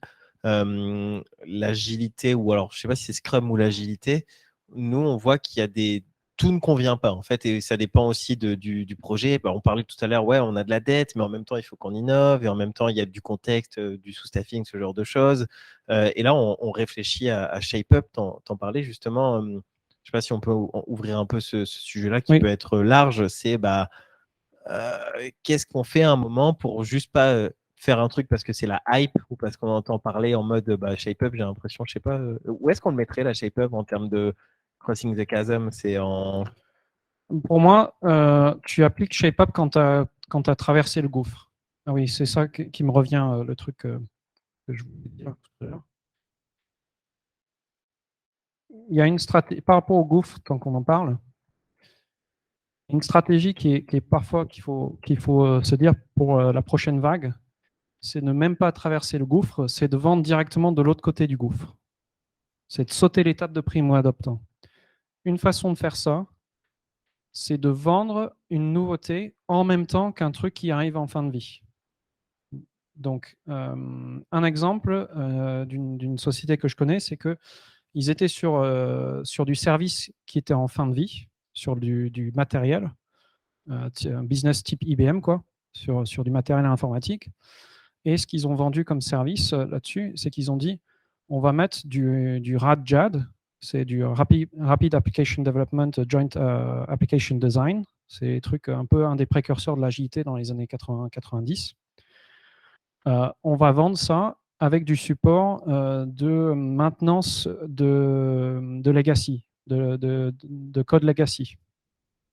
Vous achetez déjà, vous avez du code legacy, des systèmes legacy qui ont besoin d'être maintenus. Nous, c'est notre service phare. Vous nous faites déjà confiance. Et ben, on vous fait une petite offre plus. En plus de faire la maintenance legacy, on va vous faire des sessions de prototypage, d'applications rapides, quoi. Et comme ça, hop, on dépasse, on vend déjà à la majorité précoce comme ça. Alors, je reviens au truc sur le gouffre et sur ShapeUp. À mon avis, ShapeUp, c'est effectivement un peu un... Alors, on dit que ce n'est pas un concurrent de Scrum. À mon avis, c'est un petit peu un concurrent de Scrum et de Lean pour une raison, c'est que en fait, ça se place, c'est approprié au même contexte que le Scrum. La faiblesse que je dirais de ShapeUp, c'est justement sur la partie innovation, prototypage. Alors, peut-être que c'est moi qui me comprends mal le ShapeUp, mais il y a beaucoup de flou. J'ai essayé de trouver sur le site, sur la documentation que je pouvais trouver, mais il y a beaucoup de flou sur la partie shaping. Là où je m'attendrais à avoir justement beaucoup de choses qui permettent d'aller pousser de l'innovation, qui permettent d'aller faire du prototypage. J'ai vu des choses qui disaient, bon, sur le shaping, on peut faire un peu de prototypage. Ce qui me manque, c'est le détail que est-ce qu'on met vraiment quelque chose dans les mains des utilisateurs. J'ai l'impression que dans le shaping, tel que c'est décrit par c'est Bootcamp, c'est ça, il ne parle pas de mettre des choses dans les mains des utilisateurs. Il parle peut-être de dialoguer avec des utilisateurs, faire des prototypages, etc. Mais c'est le petit truc qui me manque. Le deuxième truc qui me manque, qui manque à tout le monde, c'est le côté parallèle. On ne va pas aller dans une seule direction, c'est qu'on va essayer de racler, d'être sur plusieurs pistes possibles et on va laisser le marché décider. Voilà, c'est le petit truc, je pense qu'il faudrait rajouter en amont de ShapeUp, même peut-être avant la partie shaping, ou alors changer la partie shaping pour que ça soit plus en phase avec une stratégie d'innovation. Et après, le ShapeUp, pour moi, ça se met très bien à côté, en supplément ou à côté d'un Scrum sur la partie affinage, quoi. Une fois qu'on a le market fit, mais qu'on a encore des questions à se poser. Ok, et du coup, est-ce que ça peut se voir dans des entreprises, enfin, c'est du coup d'utiliser, parce que là on voit il y a une méthode plus ou moins adaptée à chaque étape. Oui. Faut imaginer, donc chez Cheer, on a 4 squads. Est-ce qu'on pourrait avoir du coup des squads qui fonctionnent de telle façon parce qu'elles sont sur tel cycle de vie, on va dire, de leur partie du produit, et comment ça s'opère, parce que du coup ça peut être un joyeux bordel. C'est pour ça qu'il faut penser à la cohérence. La cartographie de Wardley, ça peut être un atout. Parce que là, que vous ayez la même méthodologie ou des méthodologies différentes, là où vous allez potentiellement avoir des problèmes, c'est ces traits-là qui passent d'un truc à un autre, d'une phase à une autre. C'est quelles sont les interdépendances entre mes équipes, quel est le coût de ces interdépendances-là. Est-ce que c'est des choses qui peuvent être asynchrones et du coup, les deux équipes peuvent évoluer à des vitesses différentes, à des rythmes différents? Ou est-ce que justement, il y a un couplage qui est beaucoup plus fort, qui fait que les deux équipes doivent être synchrones? Si on a plus de synchronicité, il vaut mieux qu'on ait plus d'alignement. Mais attention à l'alignement, c'est bien dans certains contextes, c'est pas bien pour l'ensemble de la boîte. Donc, l'idée, c'est de faire la chasse aux dépendances et de voir comment est-ce qu'on peut les éliminer progressivement ou en réduire le coût, en réduire l'impact. Si on n'a pas d'interdépendance entre deux équipes, elles peuvent faire des méthodologies radicalement différentes, ça ne posera aucun problème. S'il y a des dépendances, effectivement, il faut essayer de réfléchir à est-ce qu'elles sont justifiées ou pas, à quel rythme on les a, comment est-ce qu'on peut faire varier les contraintes, quels sont les besoins de chacune des deux équipes. Est-ce que c'est des équipes qui travaillent sur des parties, sur des cycles de vie différents, ou est-ce que c'est sur le même cycle, et essayer d'arbitrer là-dessus, quoi. Alors, ça peut être même très très long, hein, parce que là, si on se dit on arrive carrément à couper effectivement les dépendances, c'est super, mais on peut même partir sur des stacks technologiques différentes potentiellement, hein, si c'est bien modularisé, etc. Mais là où ça devient un petit peu complexe derrière, c'est comment tu passes après ton morceau d'une phase à une autre, c'est-à-dire quand tu es sur des technos complètement différentes, une logique complètement différente. Dans la vraie vie, c'est quoi la conduite du changement là-dessus? Ça, c'est un premier axe que je trouve intéressant, et peut-être qu'il faut peut-être se limiter un petit peu dans ou penser, on va dire, au coup d'après. Ça, c'est mon premier point. Le deuxième point, moi, je trouve que intellectuellement, c'est super, là, cette logique de pioneers, settlers, et puis après, derrière, les town planners. Ça correspond bien, finalement, un peu à nos besoins. Nous, on est déjà établis, on a déjà un certain nombre de services qui tournent, on a des trucs qu'il faut qu'on fasse mieux, et puis il y a des nouveautés qu'on voudrait lancer. C'est intellectuellement super. En termes de conduite du changement, en termes de motivation des équipes, où tu fais un peu trois groupes, un petit peu... quelle est ton expérience, si tu en as une, sur le déploiement de ce type d'organisation, de manière à ce que tout le monde soit heureux, de ne pas être un pioneer ou un settler, voilà. C'est un peu la vraie vie, si tu veux. Donc, deux questions. Est-ce qu'il y a des choses à prévoir en avance de phase pour passer d'une phase à une autre, des trucs à ne pas faire, peut-être? Et deux, en termes de conduite du changement, si on part vers une logique comme celle-là, qui est un peu une logique, entre guillemets, à 3 vitesses. Comment amener ça de manière à ce que ce soit bien perçu, agréable, bien intégré, cohérent? Oui, très bonne question. Quelques éléments de réponse. Première chose, hyper important, c'est de ne pas mettre les gens dans des cases. Ce n'est pas au recrutement qu'on va faire un test style MBTI et dire tu es un town planner, tu es un pionnier. Non, c'est le choix des gens. Et potentiellement, c'est possible que les gens se trompent sur leur premier choix et se disent j'aimerais bien être pionnier, mais ça me paraissait sexy, mais je me rends compte que ce n'est pas adapté à moi, à mon style de vie, à ce que finalement. Donc, je passerai peut-être plutôt settler et on va voir. On n'est pas à la même chose de toute sa vie, quoi. Parfois, on est pionnier jeune et puis on est town planner à la fin de sa carrière, quoi. Ça peut être l'inverse. Donc, pareil, il ne faut pas être agiste et dire tous les vieux, c'est des town planners et tous les jeunes, c'est des pionniers. D'ailleurs, dans la partie pionnier,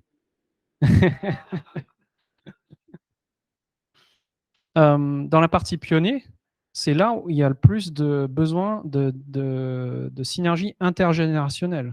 Avoir quelqu'un en pionnier qui est près de la retraite et puis des personnes qui viennent de rejoindre l'entreprise, qui sont tout frais et qui viennent d'être diplômés, ça, c'est une synergie avec un utilisateur qui complète le trinôme. Ça, c'est un truc qui fuse pour faire de l'innovation. Un jeune tout feu, tout flamme qui te balance plein d'idées. Tu as le plus âgé qui va tuer quelques idées qui ne vont vraiment pas marcher, mais qui a aussi l'expérience pour pouvoir mettre ça en œuvre de manière plus stable dès le premier coup.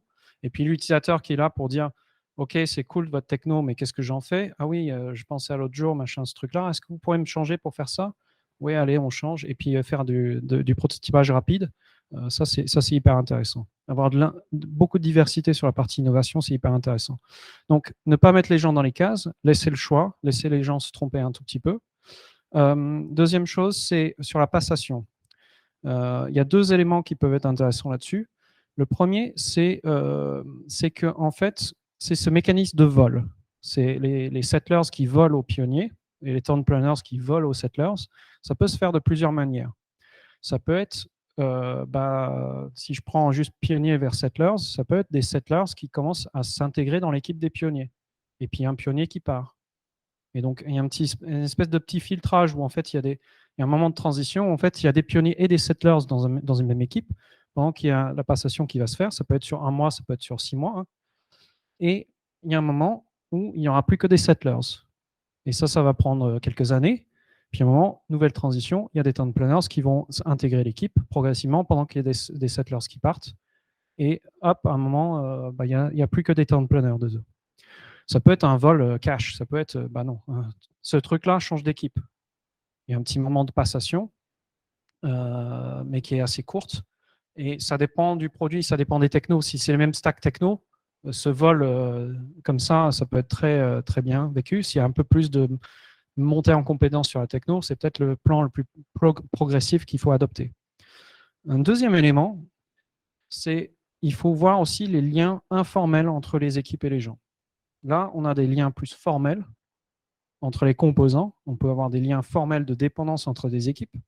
Il faut aussi il faut vraiment appréhender toute l'utilité de l'informel. Les liens informels, c'est quoi? C'est les conversations autour de la machine à café. C'est deux personnes faisaient partie de la même équipe, ils font plus partie de la même équipe, mais ils continuent à se parler. C'est des gens qui ont les mêmes centres d'intérêt, je ne sais pas, si vous avez une console, voilà, il y a des gens d'équipes différentes qui font de la console ensemble le midi ou le soir, ou ils font des jeux de société, ou du sport, ils vont aller courir, il peut y avoir plein de choses. Ça peut aussi, au manager, de stimuler ce genre de densifier ces liens informels en lançant des défis. Une idée, c'est de lancer des défis périodiques aux gens, se dire, voilà, on a 2-3 problèmes qui sont vraiment difficiles, on ne sait pas les résoudre. On aimerait bien de la participation de vous et on aimerait bien que vous formiez quelques équipes. Par contre, alors vous dites dans votre tête, je ne veux pas que ce soit toujours les mêmes équipes, parce que là, ça ne densifie rien, ça vient même faire du communautarisme. C'est comment est-ce que je peux faire pour avoir des règles qui sont un peu subtiles, où les gens ils ont le choix de l'équipe. Ce n'est pas moi qui vais désigner l'équipe, parce que ça, ce n'est pas bien, ça devient formel. Ils ont le choix de l'équipe, mais ils vont être contraints de choisir des équipes qui sont diverses, de composer des équipes avec des gens qu'ils rencontrent peu. Donc, je vais dire, OK, par rapport à ce que j'ai sous la main, j'ai pas mal de personnes qui sont, on va dire, juniors, j'ai du senior, j'ai du près de la retraite. OK, je vais dire, il faut des équipes de 5, il ne faut pas plus de 2 personnes. Il faut au moins une personne qui soit là depuis moins de 5 ans. Il faut au moins une personne qui soit à 5-10 ans de la retraite. Il faut il faut pas plus de 2 devs. Il faut au moins une personne du project management, mais pas dans le même produit que vous, enfin dans la même équipe que vous. Voilà, vous énoncez quelques règles pour que ça ne soit pas trop contraignant. Tout le monde puisse faire des équipes qui veulent. C'est pas participation obligatoire, hein, c'est à la volonté des gens. Mais comme ça, vous lancez des défis. Alors vous dites, OK, défi, c'est accroître notre clientèle, base clientèle de 10%. C'est peut-être un gros défi, je ne sais pas, mais pour vous, mais ça peut être 10-20%, voilà, c'est un truc, vous voulez vraiment passer un certain cap, vous n'arrivez pas à le faire, vous lancez ce défi. Qu'il y ait 2 ou 3 équipes qui réussissent le défi, vous n'en avez rien à foutre. En fait, c'est la cerise sur le gâteau. Ce que vous intéressez, c'est que les gens, ils se mettent en équipe pour faire quelque chose ensemble, dans les tranchées, ils tissent des liens qui vont ensuite perdurer après le projet, après l'initiative. Et comme ça, en fait, ça prépare justement ces passations. Parce qu'en fait, c'est pas pendant 3 mois ou 6 mois ou machin qu'on fait ce transfert de compétences. En fait, c'est au continu. Parce que finalement, il y a 2 personnes de cette équipe qui connaissent 2 personnes de celle-là. Et en fait, ça fait depuis longtemps qu'ils se parlent autour de la machine à café de telles problématiques qu'ils sont en train de rencontrer. Il y a le nouveau langage Rust, on est en train de le mettre en place sur un microservice, on l'a testé, ça marche bien, ça dépote. Alors, c'est pas bien partout parce que bon, le tipper, il est chiant. Il faut garder du Java, du JavaScript encore. Mais voilà, ça a l'air cool. Et puis, les 2 autres, ils font « Ah ouais, bon, peut-être le Rust, ouais, allez, je vais regarder un peu, je vais faire quelques tutos. » Puis, le jour où il y a cette passation à se faire, en fait, les gens, ils ont déjà parlé de la stack techno. Et le gars, il a déjà fait des exos. Et ce n'est pas vous qui leur avez demandé. C'est d'eux-mêmes. C'est là où il y a la puissance de l'informel. C'est qu'en fait, c'est de l'énergie que les gens donnent gratuitement. Alors, il faut faire attention, c'est pas de l'énergie, il ne faut pas trop puiser sur le temps libre des gens. Mais il y a des gens qui donnent quand même de l'énergie à revendre sur le temps du travail. mais sur des choses qui sont plus de l'informel.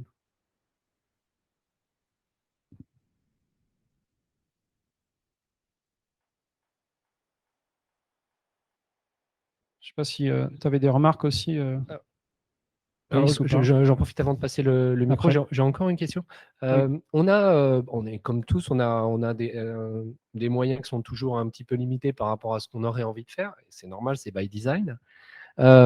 Un des points là, c'est une des difficultés quand tu as des ressources qui ne sont pas pléthoriques, c'est d'être capable de tout faire en même temps. Oui. Il y a un autre axe qui est l'axe temporel qu'on n'a pas exploré là, qui est de se dire, finalement, je ne suis pas organisé tout le temps de la même manière. Oui. C'est-à-dire que j'ai des phases où je travaille sur construire la ville. Il y a des phases où je m'installe et il y a des phases où j'explore. Oui. Est-ce que tu pourrais aussi nous partager peut-être quelques éléments sur cet autre axe-là qui est finalement, je m'organise différemment sur une temporalité annuelle pour essayer de tout traiter, mais en concentrant mes moyens sur chaque phase, par exemple. Ouais, alors, de toute façon, dans tout ce que vous allez essayer, il ne faut pas mettre en péril la survie de la boîte. À moins que vous soyez au pied du mur. Hein. Si vous voyez que votre extinction est proche, c'est le moment de, comme on dit en anglais, de balancer l'évier de cuisine, quoi. C'est le moment de mettre tout le paquet, quoi, et de faire des trucs les plus fous. Mais non, avant que ça soit la dernière échéance, l'idée, c'est justement de ne pas tout claquer. Il faut toujours mesurer le risque qu'on prend. Et c'est là aussi, parfois, c'est une frustration des équipes qui ont envie que ça avance plus vite. C'est de se dire, mon manager, il me gêne, il me bloque. Il ne comprend pas, il ou elle, ne comprend pas qu'il faut qu'on fasse ça. En fait, il faut se dire que sur cette partie de conduite du changement, ça peut être dans la relation manager-manager, mais ça peut être aussi dans d'autres circonstances, c'est de ne pas se poser la question, tiens, il faut que tu changes, comment est-ce que je fais pour le persuader? Moi, j'étais beaucoup là-dedans, c'est je présente les meilleurs arguments, les gens sont rationnels, et ils vont être convaincus. Et s'ils n'ont pas compris, enfin, s'ils ne reviennent pas à ma position, c'est que je n'ai pas bien expliqué le truc, il faut que je cherche de meilleurs arguments.